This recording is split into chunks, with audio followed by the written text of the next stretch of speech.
Let me show you how to answer and also reject calls on your Google Pixel 10a. So first, if your phone is unlocked and if someone calls you, as you see, you have very nice features that you can decline and also answer. So as easy as that. So if your phone is then locked, so let me call myself again. Okay. So you see your phone is currently locked, and if someone calls you, you see you have this option here. So if you want to answer it, so you can slide like this on the right side and release. If you want to decline, you can also decline like this. So, and release once you basically are in the correct choice. Or also you can send a message, for example, if you can't answer it. But yeah, to answer it, so you see hold like this and you see call is answered.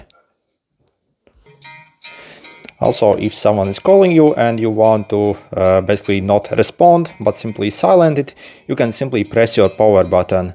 So you see that silences the call. It's still going in the background. You aren't rejecting, but simply like disabling the noise for your phone. Okay. Yeah, and decline like this. Click.